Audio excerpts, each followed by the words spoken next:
बचपन के प्यारे जानू याद सतावा मोहनी सूरतिया तोहर बहुत रोवावा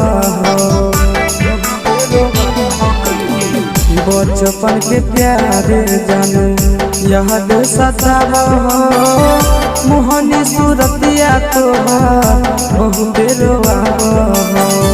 जिंदगी बनैनी समसान